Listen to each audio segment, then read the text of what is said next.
This video is brought to you by the Logitech Lightspeed wireless range of keyboards, mice and headsets, the benchmark in wireless gaming performance.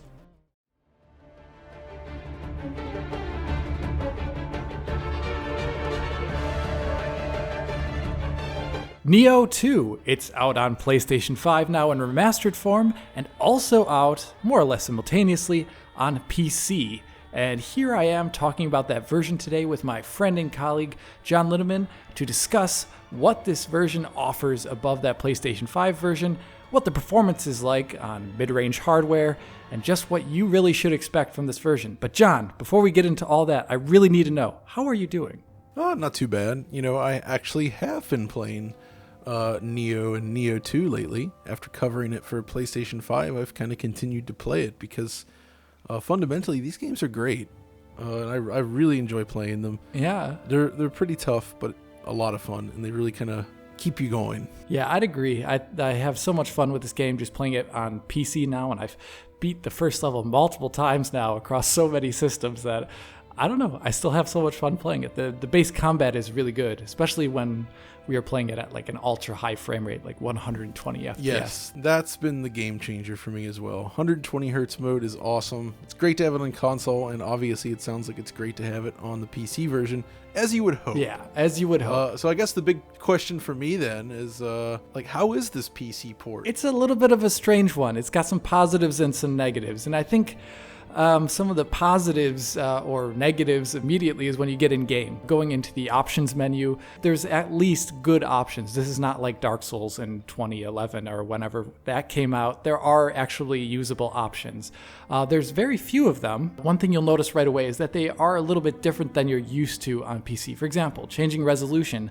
You can only do that in the initial menu of the game. When you're in the game world itself, you can only change the non-resolution options, like, for example, turning off motion blur and things like that. So you always have to quit the game if you want to change resolution. Ooh, that's always a very frustrating thing in PC games, especially when testing them. Yeah, and in this game, it's a little bit annoying because obviously when you quit out of the game and you're not near a shrine, that means you lose your save progress. So if you're having trouble with your performance, then it's a little bit of a problem. Another problem is that there is no option to turn off VSync, and this is not a big deal at the end of the day because VSync is really useful, especially if you have a G-Sync or FreeSync panel that will override that anyways. But if you do not like VSync, there's no option to turn it off, and the only way to actually turn it off is by using NVIDIA's control panel. Oddly enough, AMD's VSync off option that targets specific EXEs doesn't work, so the only way to turn off VSync is on NVIDIA cards, and I just find it really,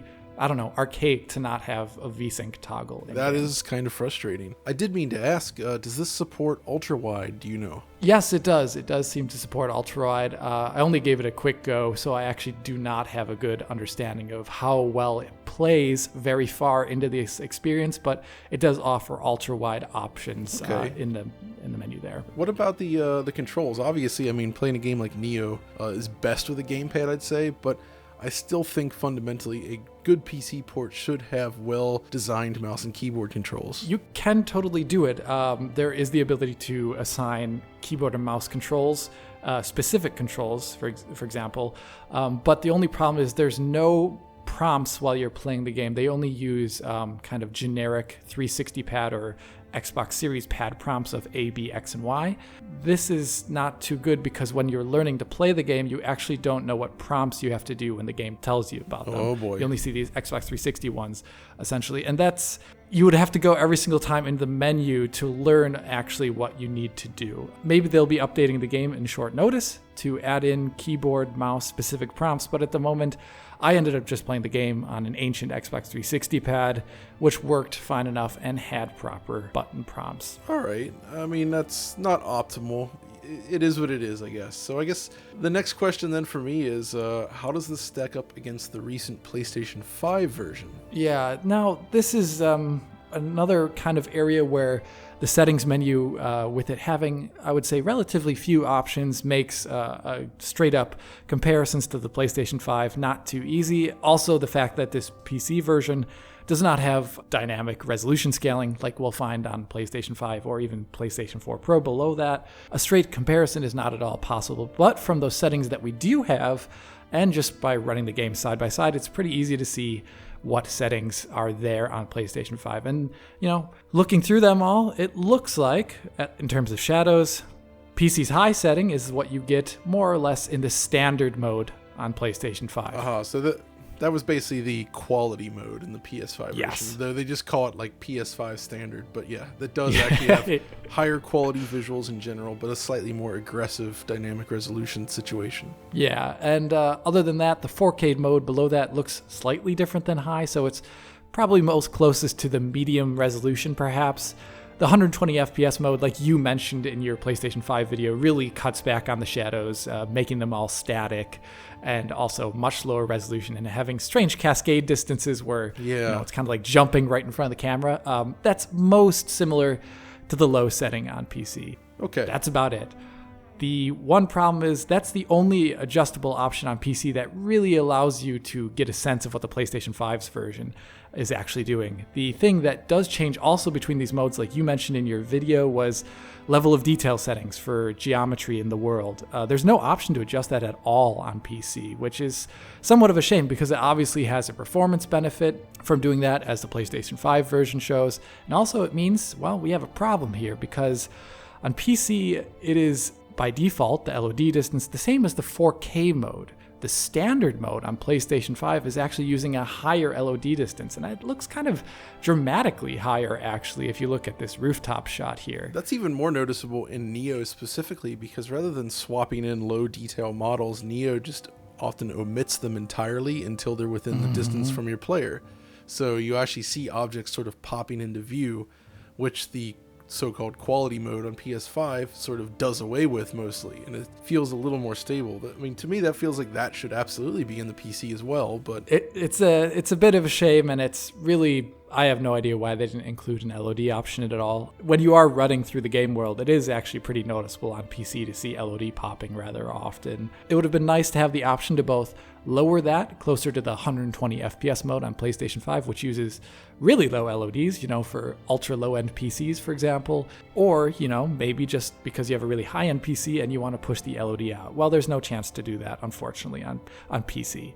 What about the other, general settings then? I mean, besides LOD and shadows, is anything else the same, different? How's it compare? Here I'll go through the settings as I measured their performance on an RTX 2060 Super. First, you have ambient occlusion, which toggles SSAO off, as well as capsule shadows, like those projecting from your character's feet. Turning it off increases performance by 10%, and I definitely recommend leaving it on because SSAO is honestly necessary for modern games. Then you have dynamic reflections, which simply toggles off SSR and increases performance by 4% in my measurement. And once again, I recommend leaving it on as the game looks a little weird at times without SSR on. Then you have the effect setting, which upon inspection on low, turns off the particle effects when doing Tokai transformations. So they just kind of fade when you go into Tokai mode. Every other effect I checked out didn't seem to have any differences when toggling the setting down to low from high.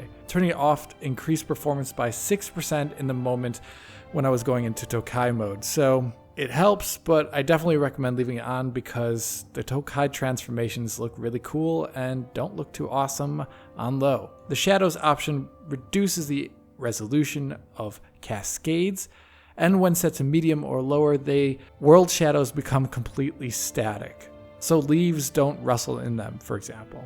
Going from high to low increased performance by 2%, and down to low from high to 4%. I recommend high as the visual loss is not worth the performance gain. Lastly, there's the motion blur setting. For those who don't like motion blur, I really think it sells the game's excellent animations, especially at 60 and 120 FPS, and the game just looks so smooth with it on. Turning it off, though, can improve GPU performance by around 4%. I recommend leaving it on. The game also does have a texture setting, but I recommend leaving it untouched as the game at the highest settings at native 4K on an RTX 2060 Super was allocating less than 5 GB of VRAM. So all modern GPUs should be really fine here. It is a PS4 game after all. My recommended settings in the end are just the game's highest settings really, so the settings are there, but they don't really have that much utility. Alright, so that doesn't sound especially useful, unfortunately. So, okay, what about the actual just performance in general? I mean, I think the performance in general here is actually really awesome. I ended up playing the game targeting 120 FPS at 1440p. I mean, I'm using very high-end PC. I ended up using RTX 3080 and a Core i9-10900K, so not the 3090 this time around. But even at this, even with this great rig, I was not getting GPU limited almost anywhere when playing through the first level, which is, has a lot of pretty intense moments in it. The only thing that I saw that people have been talking about online is this sort of frame time spike. That when you move across the game map, you could see sections of it where the frame rate and frame time becomes erratic all of a sudden. But then it immediately clears up after you are in that area already and goes away. So this is kind of a hitch caused by background loading, I think. And based upon what I've seen with both PlayStation 4 Pro in the past and PlayStation 5, this seems like something that also happens on those versions of the game. Yeah, that's something that was quite noticeable in Nioh 2. The first game doesn't really seem to exhibit these issues, but that's also a more simplified version of the engine, I think. So whatever they've done to Nioh 2, it definitely has this problem. Yeah, another thing, people I noticed online when just reading about the performance of this game to prepare myself for playing it and making this video, people were talking about a sort of effects hitching problem. I assumed in a pre-patch version that I did not play. I played one of the most recent patches now, that having the effect setting on high was introducing a hitching into the game, but I could not reproduce this at all on a variety of GPUs and Ryzen 3600. So that doesn't seem to be a problem, at least as of this current version. Okay, before we move on to the mid-range PCs, I am curious though, can you actually reach 120 frames per second at, say, native 4K? I did pop in the RTX 3090, did give that a try out. I don't have a 4K 120 screen, but just even looking at the unlocked frame rate at 4K, on the 3090, it was hovering from 100 to 120, essentially. So it's good for VRR. Yeah, if you had like an LG CX, for instance, you could totally just output 4K 120 to your screen and use VRR, specifically G-Sync, and it should run very well. It'd be pretty awesome, actually. I don't think, in spite of the fact that this game does throw a lot of GPU effects out all the time, in the normal combat itself, it has usually actually a very steady GPU load, as I found out. So it would work really, really well. It is interesting, though, that, you look at games like this and it really demonstrates how much grunt it takes to reach 4K 120. Yes. 120 frames per second, because even on a game that was originally designed for PlayStation 4, it's still difficult to get that lock at 120. And it's just really hard on GPUs, even with basically the most powerful GPU, the 3090. Yeah, I think that's going to be something that will become much more possible when this game releases its DLSS patch, which they've announced already.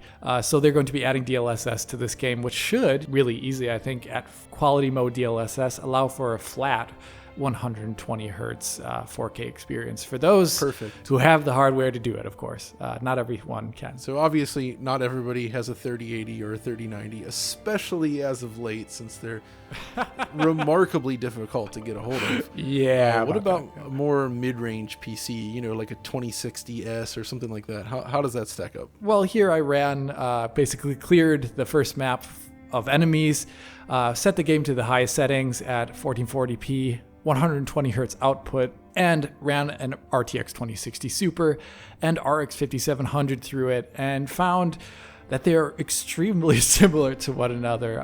Just on average, 3.3% higher frame rate there on the RX 5700, which, at certain moments when running through the map could be nearly 8% faster depending upon the view, and I'm not sure exactly why that was, but they both performed really, really well. So 1440p 60 hertz is really good for both these GPUs, and presumably when DLSS comes out, that should allow for 4K 60 on the 2060 Super. The one thing that I did find really funny when running through the map on these mid-range GPUs is that you can see on both of them at the exact same moment every single time one of these loading hitches occurs. Yeah, so the hitching is GPU agnostic.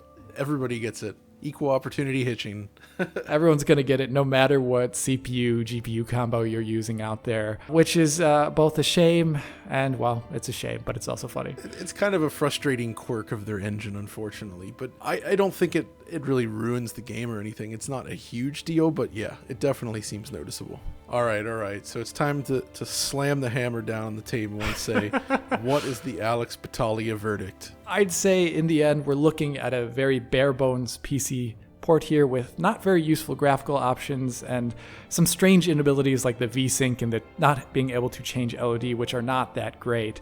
But the performance in the end and the playability is still very high. It's not something like Dark Souls' initial release on PC, but it's also not up to the standards that I would say really great PC ports have. It's kind of funny. It almost sounds like playing a game via an emulator or something.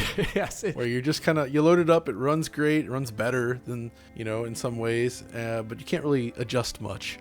Yeah, it doesn't seem like the game was designed with a lot of PC things in mind, which is fine. Which is fair, right? I mean, this series was designed for PlayStation 4 from the beginning, so I guess I can understand how it would happen this way. I guess the one thing I do like is that they do ship with a silly little Valve helmet. That gave me a good laugh. So this is on Steam then, for sure, right? Yeah. It's for sure on Steam, not EGS exclusive. All right. Well, that's a benefit. That's a benefit for all those users out there. Yeah. But John, thank you so much for joining me and talking to me about Nioh 2 on PC. Always happy to be here. And if you did enjoy this video and found it useful, please hit that like button and subscribe to the channel. If you're already a subscriber, hit that little bell in the corner to be informed as soon as Digital Foundry posts a video. If you want to help us out and see this video in highest quality available, support Digital Foundry on Patreon to get years worth of Digital Foundry content available in that high quality for download. If you want to talk to myself or John about Nioh 2, well, write to us on Twitter. And as always, this is Alex bidding you farewell und auf Wiedersehen.